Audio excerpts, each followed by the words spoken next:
Oi pessoal do Sinapse, tudo bem? Eu sou a Mari e nessa aula a gente vai começar a ver a parte que envolve ligações químicas, geometria molecular e interações intermoleculares, certo? Nesse vídeo eu vou focar e falar para vocês sobre a parte de ligações químicas. Então vamos dar uma olhadinha aqui. Primeira coisa, quando a gente fala em ligar um átomo no outro, a gente tem que pensar o porquê que eles se ligam, certo? Tudo na natureza, eu, vocês, os átomos, a gente sempre vai procurar a estabilidade. Quando a gente pega um átomo sozinho, a maioria deles não é estável sozinho. Então o que eles vão fazer? Eles vão se ligar a outros átomos para procurar essa estabilidade. Agora, como que eles vão se ligar, quem eles vão se espelhar, vamos dizer assim, para poder ficar estáveis? Quando a gente fala da parte de ligações químicas, a gente tem que lembrar um pouquinho lá da aula de tabela periódica. Quando a gente viu sobre a parte de tabela periódica, eu falei para vocês que o grupo 18 da tabela, a gente chama eles de gases nobres, eles já são estáveis na natureza. Por isso que a gente não encontra moléculas formadas por esses gases. Se eu pegar o gás hélio, por exemplo, ele vai estar sozinho na natureza, só HE. Não existe a molécula de gás hélio. E o mesmo acontece para todos os outros átomos. Então, o que foi observado? Que esses gases, eles sendo estáveis já naturalmente, os demais elementos eles vão querer imitar essa estabilidade dos gases nobres, só que eles vão ter que realizar ligações químicas. Agora, o que os gases nobres eles têm que deixam eles estáveis? A estabilidade deles está relacionada com uma característica da camada de valência deles. Então, por exemplo, eu coloquei aqui a distribuição eletrônica do neônio, número atômico 10. A camada de valência aqui do neônio tem 8 elétrons. E se a gente pegar todos os outros gases nobres abaixo do neônio, todos eles também vão possuir 8 elétrons na camada de valência. Então, quando a gente fala em regra do octeto ou teoria do octeto, está relacionado com o quê? Os átomos, eles vão se ligar aí uns aos outros para procurar a estabilidade igual a um gás nobre, com 8 elétrons na camada de valência. Aí você fala assim, mas Mari, e o hélio? O hélio não tem 8 elétrons na camada de valência e ele também é um gás nobre. Na verdade, o hélio ele seria aí uma exceção à regra do octeto. Por quê? O hélio ele tem número atômico 2, então quer dizer que ele só tem 2 prótons no núcleo e 2 elétrons na eletrosfera. Mesmo ele tendo só esses 2 elétrons, ele também é estável. Então, quando a gente fala em regra do octeto, eu tenho que tomar cuidado com o seguinte: os átomos eles se ligam, na maioria das vezes, para ficar com 8 elétrons na camada de valência, com exceção daqueles que só têm uma camada. Se ele tiver só uma camada, ele vai ficar estável com 2 elétrons e não com 8. A gente vai ver, por exemplo, que é o caso do hidrogênio. O hidrogênio ele só tem um elétron, só que ele não vai precisar ficar com 8 para ficar estável. Ele vai fazer ligação e vai ficar com 2 elétrons aí na sua camada de valência para poder ficar estável, beleza? Então a primeira coisa que a gente tem que pensar é que os átomos eles se ligam para atingir a estabilidade que é semelhante aí à dos gases nobres. Agora, como que eles vão fazer essas ligações? Eles podem doar, receber ou compartilhar os elétrons da camada de valência para poder ficar estável. Sempre é da camada de valência. Então, o que você precisa fazer? Saber muito bem a parte de distribuição eletrônica para ver quantos elétrons ele tem na camada de valência e ver o tipo de ligação que ele vai fazer, certo? A gente tem 3 principais ligações aí que ocorrem entre os átomos: ligação iônica, ligação covalente e ligação metálica. A primeira ligação que a gente tem, o próprio nome diz iônica, então eu vou ter íons. Lembrando, o que é um íon? É o meu átomo que perdeu ou ganhou elétrons. Se ele perde elétrons, ele fica positivo e vira um cátion. Se ele ganha elétrons, ele fica negativo e vira um ânion. Então, todas as vezes que a gente fala de ligação iônica, vai ser a ligação entre um cátion e um ânion. Alguém que quer perder elétrons e alguém que quer receber elétrons. Se a gente lembrar da aula de tabela de novo, o que a gente viu? Que quando eu falo nos metais, eles têm tendência a virar cátions. Quando eu falo dos ametais, eles vão ter tendência a virar ânions. Então, por isso que eu posso falar que ligação iônica é uma ligação entre um metal e um ametal, certo? Agora, como que eu posso identificar de uma maneira mais fácil quem é metal e quem é ametal para ver se ele vai fazer ligação iônica? Se o seu elemento ele tiver 1, 2 ou 3 elétrons na camada de valência, para ele vai ser mais fácil doar esses elétrons e se transformar em um cátion. Se ele tiver 5, 6 ou 7 elétrons na camada de valência, vai ser mais fácil ele ganhar esses elétrons e se transformar em um ânion. O que a gente tem que tomar cuidado? Na química, a gente sempre tem algumas exceções. Então, não é todo mundo que tem essa quantidade de elétrons que vai ser metal. Aqui na lousa eu tenho um exemplo de uma exceção. O hélio só tem 2 elétrons na valência, mas ele não é metal. Tem o hidrogênio que só tem 1 elétron na camada de valência, mas ele também não é metal. Então, cuidado aí com as exceções, certo? Agora, como que vai funcionar essa ligação entre eles? Então, eu peguei aqui um átomo de cálcio e um de cloro e fiz a distribuição eletrônica dos dois. O cálcio, ele tem só 2 elétrons na camada de valência.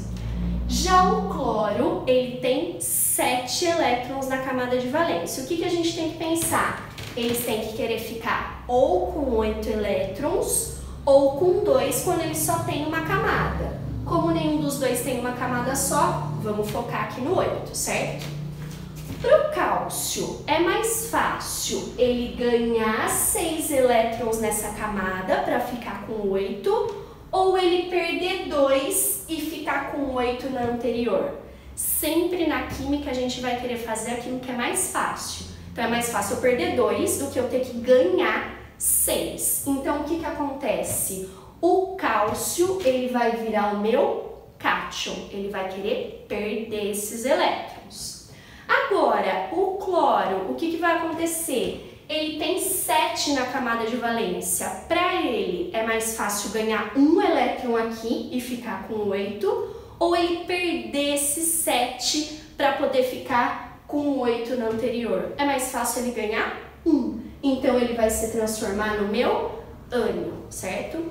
Tem 2 maneiras da gente chegar na fórmula aqui do composto, no caso, o cloreto de cálcio. Eu posso fazer a representação usando o que a gente chama de fórmula de Lewis, que é eu indicando os elétrons que ele tem na valência. Então, o cálcio tem 2 e o cloro tem 7. O cálcio doa um elétron aqui para esse cloro ele está estável. Só que eu tenho que pensar o seguinte, ainda não tem um elétron lá no cálcio, eu vou ter que fazer o quê? Doar esse elétron também, então eu vou precisar de outro átomo de cloro. Então quer dizer que para cada átomo de cálcio eu vou precisar de 2 átomos de cloro, certo? Ou como que a gente pode fazer? Se o cálcio ele quer perder 2 elétrons, ele vira um cátion com carga 2+.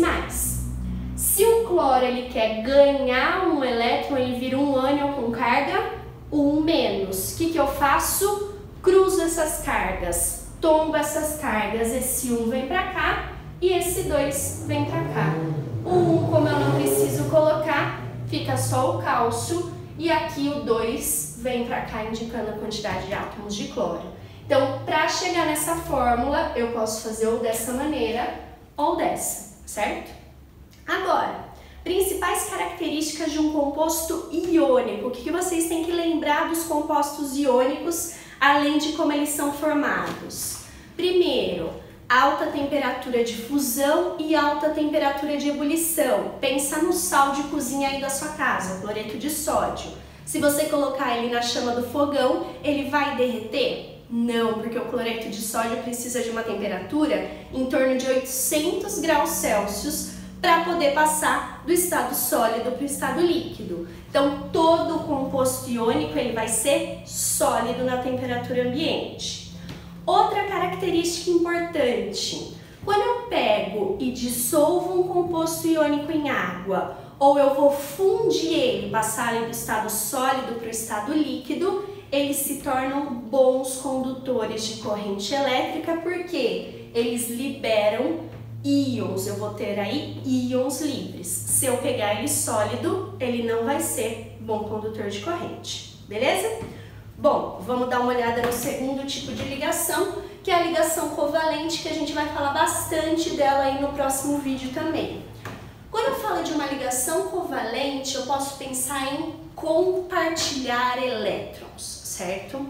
Quando eu estou compartilhando elétrons, é porque ninguém quer perder, todo mundo quer ganhar esses elétrons. Então, entre quais elementos vai acontecer esse tipo de ligação?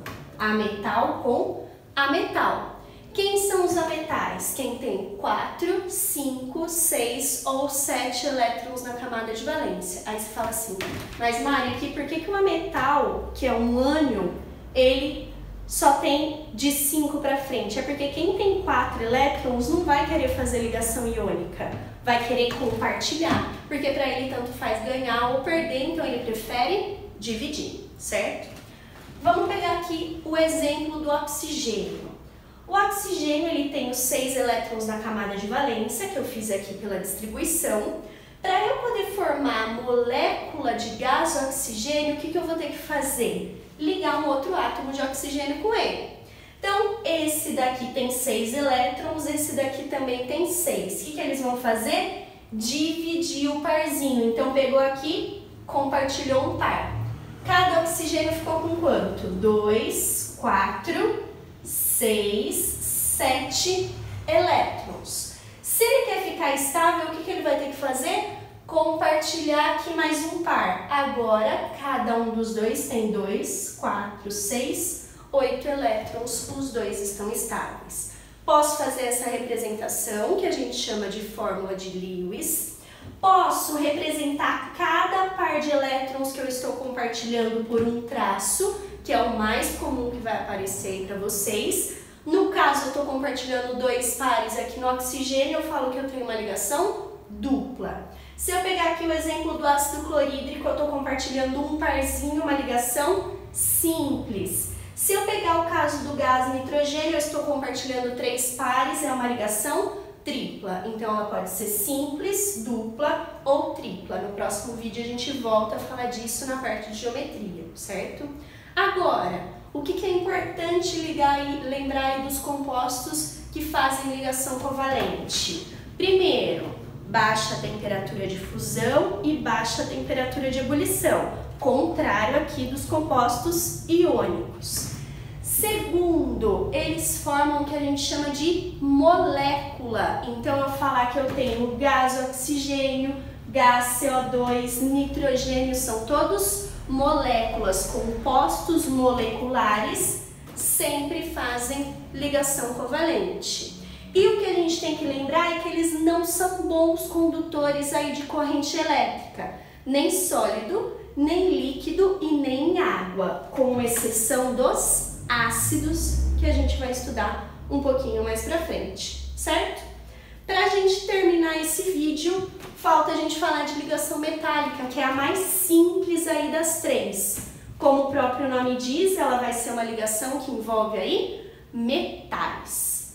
Qual a principal característica que um metal tem? Ele tem tendência a formar cátions, perder elétrons. Então vamos pensar assim, vamos supor que aqui eu tenho uma barra de ferro, certo? Com átomos aí de ferro. O que acontece? O ferro, por ele ser um metal, ele vai querer perder elétron. Só que todos os átomos da barra são de ferro, então todos eles vão querer perder elétrons aí. Se esse perde, manda para esse também não quer o elétron, manda para esse, o que que acontece? Esses elétrons é como se eles ficassem na superfície da minha barra. Eles ficam livres, a gente fala que forma aí um mar de elétrons. Por isso que a principal característica de um metal é ele ser bom condutor de corrente elétrica. Ele tem elétrons aqui dispersos, elétrons livres, certo? Essa força, esses elétrons é que faz com que os meus átomos aí fiquem juntos. Só que o elétron fica passando de um átomo para o outro o tempo todo, certo?